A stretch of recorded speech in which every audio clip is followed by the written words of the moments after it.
Vasudevaya. Om Namo Bhagavate Vasudevaya. Om Namo Bhagavate Vasudevaya.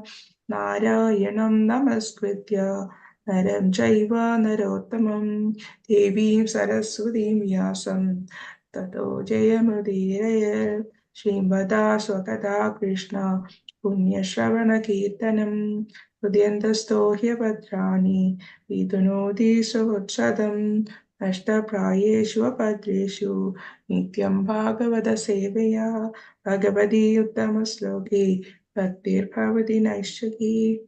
Hare Krishna. I am going to read Srimad Bhagavatam Canto 4, Chapter 8, verse 44 to 45. Translation and purport by Sri A.C. Bhaktivedanta Swami Srila Prabhupada ki jai.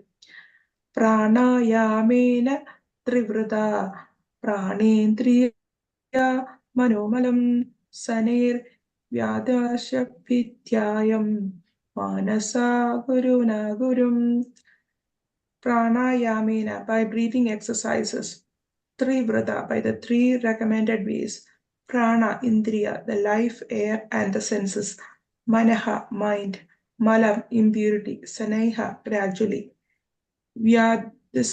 Vyudasya, giving up. Abhityayet, meditate upon. Manasa, by the mind. Guruna, undisturbed. Gurum, the supreme spiritual master, Krishna. Translation. After sitting on your seat, practice the three kinds of breathing exercises and thus gradually control the life, air, the mind, and the senses. Completely free yourself from all material contamination and, with great patience, begin to meditate on the Supreme Personality of Godhead. Purport. In this verse, the entire yoga system is described in summary, and special stress is given to the breathing exercises for stopping the disturbing mind. The mind by nature is always oscillating, for it is very fickle, but the breathing exercise is meant to control it. This process of controlling the mind might have been very possible in those days, uh, millions of years ago when Dhruva Maharaj took to it. But at the present moment, the mind has to be fixed directly on the lotus feet of the Lord by the chanting process. By chanting the Hare Krishna mantra, one immediately concentrates on the sound vibration and thinks of the lotus feet of the Lord, and very quickly one is elevated to the position of samadhi or trance. If one goes on chanting the holy names of the Lord, which are not different from the Supreme Personality of Godhead, naturally his mind becomes absorbed in thought of the Lord. It is here recommended to Dhruva Maharaj that he meditate on the Supreme Guru or Supreme Spiritual Master. The Supreme Spiritual Master is Krishna, who is therefore known as Chaitya Guru. This refers to the Super Soul, who is sitting in everyone's heart. He helps from within, as stated in Bhagavad Gita, and he sends the spiritual master who helps from without. The spiritual master is the external manifestation of the Chaitya Guru, or the spiritual master sitting in everyone's heart.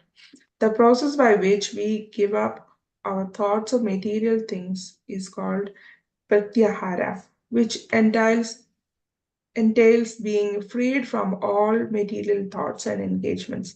The word avidyayet, which is used in this verse, to indicate that unless one's mind is fixed, one cannot meditate. The conclusion, therefore, is that meditation means thinking of the Lord within. Whether one becomes to the stage by the Ashtanga Yoga system or by the method recommended in the Shastras, especially for this present age, to constantly chant the holy name of the Lord. The goal is to meditate on the Supreme Personality of Godhead. Text 45. Prasadavimukham shashvat prasannavadane kshanam sunasham subhruvam charu kapolam surasundaram.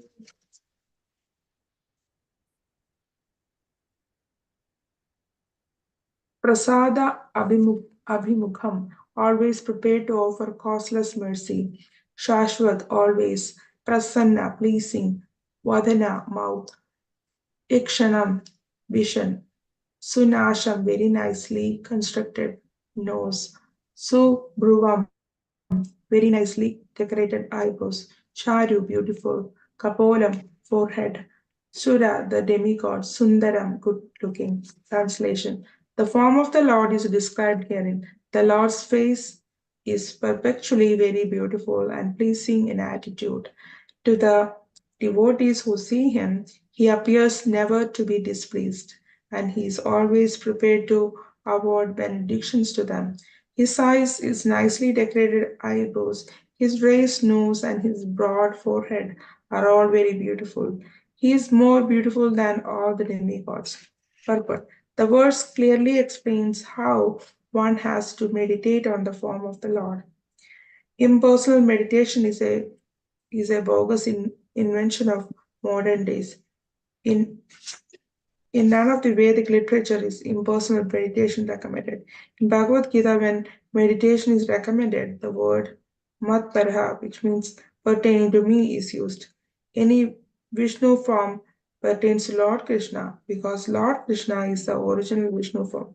Sometimes someone tries to meditate upon the impersonal Brahman, which is described in Bhagavad Gita as Avyakta, meaning unmanifested or impersonal, but it is remarked by the Lord himself that those who are attached to this impersonal feature of the Lord suffer a very troublesome task because no one can concentrate on the impersonal feature. One has to concentrate on the form of the Lord. It is described here in concentration with Dhruva Maharaj meditation. As will be apparent from later descriptions, Dhruva Maharaj perfected this kind of meditation and his yoga was successful.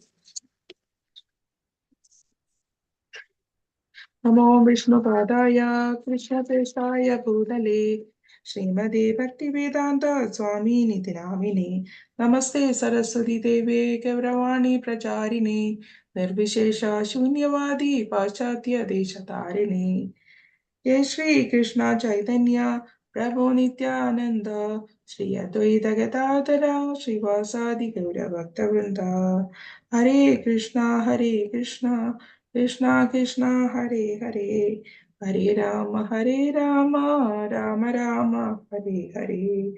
I would like to seek blessings from all the assembled devotees. Thank you for giving me an opportunity to purify myself. Please forgive me for any shortcomings or adding my own interpretation.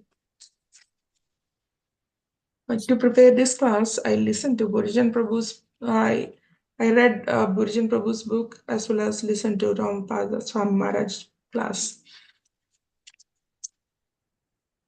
I know everyone knows the story of Dhruva Maharaj, but I will just repeat the context of this verse. Dhruva Maharaj was the son of Uttanapada, who is the emperor of the world. Uttanapada had two wives, Surichi and Suniti. Surichi was the youngest queen and she was the king's favorite queen. They have a son called Uttama. Suniti was the eldest queen, but she was an abandoned wife. When Dhruva was 5 years old, he came to the throne room and tried to climb on his father's lap. And Suriji told him he cannot sit on the throne or his father's lap. So little Dhruva rushed to the shelter of his mother's arm. What his mother told was to give up his envious attitude and start worshipping on the Supreme Personality of Godhead. Suniti had a strong faith in the kindness of the Lord. Thus Dhruva left to the forest to take shelter of the lotus feet of the Lord, because that is the only solution for material problems. He went to a secluded place to search out the Supreme Personality of Godhead. In the forest, he meets his spiritual master Narada Muni. Dhruva told him his desire. He wanted to occupy a position more exalted than his father, who ruled the world, and his great-grandfather, Lord Brahma, who ruled the entire universe. Narada Muni instructed Dhruva to go to the bank of Yamuna, take 3 baths 3 times daily, do the necessary regulatory principles for Ashtanga Yoga, and sit down on the asana in the calm and quiet position, focusing on the form of the Lord. So Dhruva went to that place, and then he started to focus, started to meditate.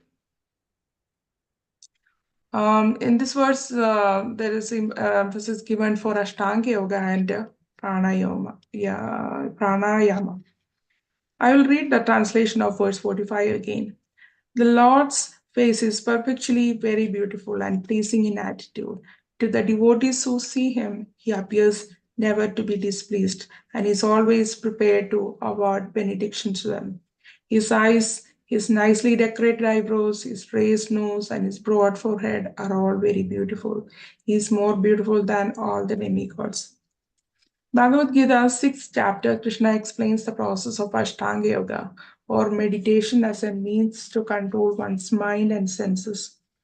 The Ashtanga philosophy is to integrate all of the 8 limbs of yoga, which include yama, moral codes, niyama, self-discipline, asana, posture, pranayama, breath control, pratyahara, sense withdrawal, dharana, concentration, dhyana, meditation, and samadhi, oneness with the self.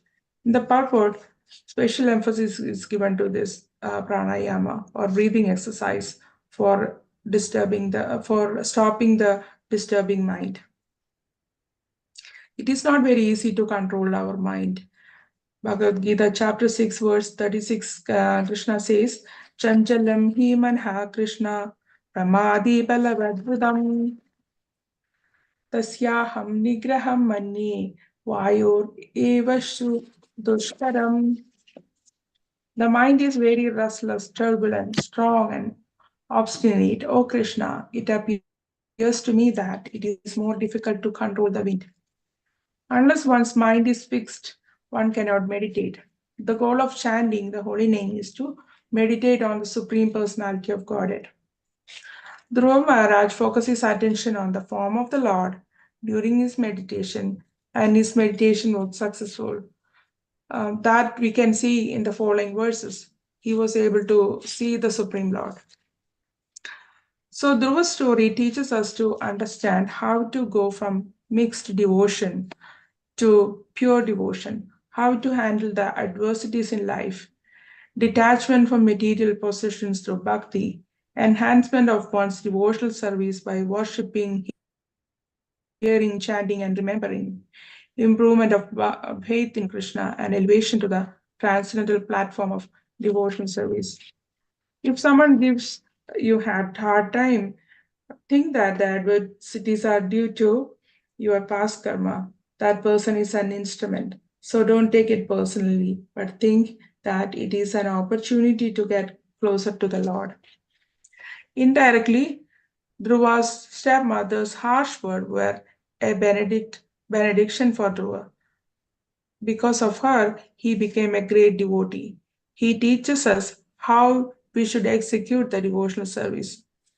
Prabhupada explains how to simultaneously chant the mantra and meditate on the Lord's form.